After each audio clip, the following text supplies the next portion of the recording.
Hello everyone, welcome back to let's crack judiciary. This is me Vasudev Monga. और हमारे पास एक बहुत ही बड़ी यहां पर खबर आई है directly from the ministry of the home affairs, जहां पर मोदी सरकार ने एक नया ऐलान किया है। डायरेक्टली यहां पर अमित शाह जी यानी कि हमारे होम मिनिस्टर साहब जी ने यह ऐलान किया है कि अब हमारे संविधान में बेसिकली एक संविधान हत्या दिवस को ऑब्जर्व किया जाएगा। यहां पर मैं वर्ड बोल रहा हूं, ऑब्जर्व किया जाएगा। यह डे सेलिब्रेट नहीं किया जाएगा। रीजन बीइंग संविधान की हत्या की बात की जा रही है कि हमारे देश में एक समय ऐसा आया था जब इमरजेंसी लगाई गई थी और 21 महीने के लिए, लगातार 21 महीने के लिए देश में इमरजेंसी चल रही थी, जिसमें कि उस इमरजेंसी पीरियड के दौरान लोगों के पास सिविल लिबर्टीज नहीं थी, लोगों के पास अपने फंडामेंटल राइट्स नहीं थे, जे सारे के सारे राइट्स में वायलेट किए गए थे by the emergency in the 1975 में इमरजेंसी लगाई गई थी 25 ऑफ द जून को।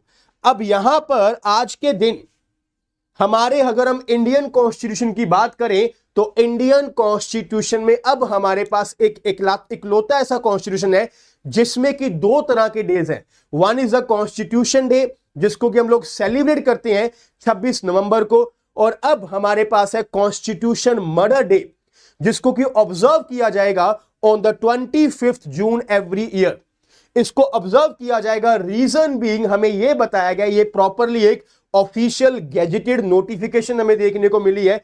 यू कैन सी, जहां पर होम मिनिस्टर अमित शाह जी ये बोल रहे हैं कि वो जो टाइम था ना जब इमरजेंसी लगाई गई थी, उस समय पार्लियामेंट ने, यहां पर प्राइम मिनिस्टर साहब ने, जो कि उस समय के प्राइम मिनिस्टर थे इंदिरा गांधी जी, उन्होंने अब्यूज ऑफ पावर को अब्यूज किया था और लोगों की सिविल लिबर्टीज को वायलेट किया था।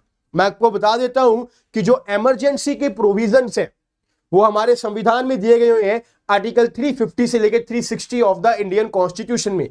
और जब भी हमारे देश में इमरजेंसी लगाई जाती है, उस समय इमरजेंसी के प्रोविजंस हमें खुद ही ये चीज बताती है कि सारी की सारी स्टेट्स की पावर प्राइम मिनिस्टर साहब के पास चली जाएगी। यानी कि जो हमारी यहां पे लोकल जो स्टेट की गवर्नमेंट्स होती हैं वो सारी की सारी खत्म हो जाएंगी। सारी की सारी power prime minister of India के पास, यानी कि सेंट्रल गवर्नमेंट के पास चली जाएगी। और लोगों के पास जितने भी फंडामेंटल राइट्स होते हैं उन सबको भी वायलेट किया जा सकता है, except the article 21 and article 19, वो भी बाद में अमेंडमेंट किया गया था। बट उस समय 21 महीने के लिए ये इमरजेंसी चली थी, जो कि यहां पर यह बताया जा रहा है कि वो एक अब्यूज ऑफ पावर थी by the then prime minister of India the Indira Gandhi ji, जिसके कारण 25 जून को हर साल बच्चे, आने वाले जो बच्चे स्कूल में पढ़ाई करेंगे, इस तरह से उस डे को याद रखा जाएगा कि इस दिन को हमारे संविधान की हत्या करी गई थी। एक यहां पर एक सैड डे यहां पर बनाया जाएगा। यू कैन सी, मैं आपको अगर दिखाऊं तो यू कैन सी बहुत सारे न्यूज़पेपर्स में हमें ये आर्टिकल देखने को मिल रहे हैं। The ministry of the home affairs on the Friday, यानी कि कल ये नोटिफिकेशन रिलीज करी गई है, दैट 25 जून एज द संविधान हत्या दिवस। संविधान हत्या दिवस, कॉन्स्टिट्यूशन मर्डर डे यहां पर ऑब्जर्व किया जाएगा as mentioned in the notification. जैसे कि नोटिफिकेशन में मेंशन किया गया है, the letter was issued to acknowledge the struggles and the sacrifices made by the individuals. यानी कि जो लोगों ने उस समय जो स्ट्रगल किए और सैक्रिफाइस किए during the period of the emergencies, उसको एक्नॉलेज किया जाएगा, who opposed the excessive abuse of power that occurred throughout the emergency era। जो कि इमरजेंसी एरा की लगातार ये अब्यूज ऑफ पावर चल रहा था। You can see the official notification, ये ऑफिशियल नोटिफिकेशन है, यू कैन सी, जहां पर क्या लिखा हुआ है, whereas a proclamation of emergency was made on 25 June 1975। 25 जून को इमरजेंसी लगाई गई थी, following which there was gross abuse of power, that there was gross abuse of power by the government of the day। the government of the day, उस समय government कौन सी थी? प्राइम मिनिस्टर इंदिरा गांधी जी की उस समय गवर्नमेंट थी। And the people of India were subject to the excesses and the atrocities, कि जो इंडिविजुअल लेवल्स पे लोगों ने जो स्ट्रगल किए, जो यहां पर अपने सैक्रिफाइसेस किए, अब्यूज ऑफ पावर को कंट्रोल करने की यहां पर कोशिश करी, बट उनके अगेंस्ट काफी सारी एट्रोसिटीज कमिट करी गई। उसी कारण वो सारे के सारे स्ट्रगल्स को ऑब्जर्व करते हुए, एक्नॉलेज करते हुए इस दिन को ऑब्जर्व किया जाएगा। And whereas the people of India have abiding faith in the constitution of India and the power of the India's resilient democracy. Democracy को बचाने के लिए, डेमोक्रेसी को स्ट्रेंथन करने के लिए और आने वाली जनरेशंस को हमेशा इस चीज को याद दिलाने के लिए, इस चीज को यहां पर इस दिन को याद रखने के लिए कि हमारे देश में एक समय ऐसा आया था 1975 में, जब 21 महीने के लिए लगातार इमरजेंसी लगाई गई थी और लोगों के राइट्स को वायलेट किया गया था। बहुत कुछ उस अमेंडमेंट में हुआ था। यू सी, ये अमेंडमेंट के बाद 42nd amendment of the Indian constitution भी ऐड किया था और 42nd amendment of the Indian constitution आज भी एक मिनी कॉन्स्टिट्यूशन ऑफ इंडिया कहलाती है। जुडिशरी से काफी सारी पावर्स को ले लिया गया था, बल्कि बाद में जो आने वाली गवर्नमेंट्स थी वो पावर्स को रिस्टोर भी किया गया।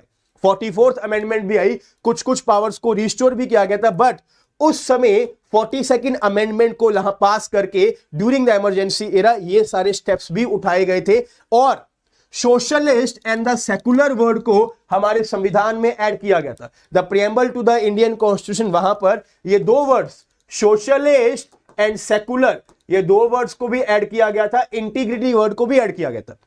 इवन दो हमारे सुप्रीम कोर्ट ऑफ इंडिया की जजमेंट्स के साथ हमें ये देखने को मिलता है कि इन वर्ड्स को चाहे प्रिएम्बल में बाद में ऐड किया गया हो, बट हमारे पूरे के पूरे कॉन्स्टिट्यूशन को, संविधान को रीड करके यही लगता है कि India was always a socialist and the secular country as well. But ये वर्ड्स को बाद में ऐड किया गया था और हमें लगातार ये देखने को मिलता रहता है कि सुप्रीम कोर्ट में इस तरह की पिटीशंस फाइल होती रहती हैं कि इन वर्ड्स को अब वापस से रिमूव किया जाए कि इंडिया एक सेकुलर कंट्री नहीं है, इंडिया एक सोशलिस्ट कंट्री नहीं है। But basically 42nd amendment, basically यहां पर जो इमरजेंसी एरा था, बहुत सारा कुछ हुआ था। जुडिशरी की पावर्स ले ली गई थी, हमारे फंडामेंटल राइट्स को एब्रिज कर दिया गया था। The power with the prime minister and the president, वो बहुत सारी वास्ट पावर हो गई थी और 21 महीने के लिए कोई इलेक्शंस भी नहीं हुए थे। मैं आपको बता दूं, हमें पता है कि लोकसभा के इलेक्शन हर 5 साल बाद होते हैं। जैसे कि हम प्रेजेंटली देखते हैं कि मोदी सरकार 2014 में थी, 2019 में फिर से इलेक्शन हुए और 2024 में फिर से इलेक्शन हुए। उस समय 5 साल के बाद इलेक्शंस भी नहीं हुए थे, 6 साल बाद इलेक्शंस हुए थे। Because of the emergency elections भी नहीं करवाए गए थे। तो there are many controversies regarding that कि उस समय जो इमरजेंसी लगाई गई थी, बहुत सारे हमें ऐसे आर्टिकल्स देखने को मिलते हैं, ऐसी बुक्स में रीड करने को मिलता है कि उस समय जब इमरजेंसी लगाई गई थी तो प्राइम मिनिस्टर इंदिरा गांधी जी ने अपनी पावर्स को अब्यूज किया था, लोगों के राइट्स को वायलेट किया गया था, राइट। और उसी चीज को आज ऑब्जर्व करते हुए कि वो एक हमारी हिस्ट्री का, हमारे संविधान का एक सैड डे है, it is a sad day of our Indian constitution, उसको ऑब्जर्व करते हुए आज के अब हमें 25 जून को यह देखने को मिलेगा कि कॉन्स्टिट्यूशन हत्या दिवस को ऑब्जर्व किया जा रहा है। और मैं एक आपको आयरनी बता दूं कि इसके ऊपर ना एक मूवी भी बनाई जा रही है, एक मूवी बनाई जा रही है इमरजेंसी पीरियड के ऊपर, जो कि इसी साल अक्टूबर नवंबर में रिलीज होने वाली है। और इस मूवी में जो रोल अदा कर रहे हैं the present member of the parliament Kangana Ranaut,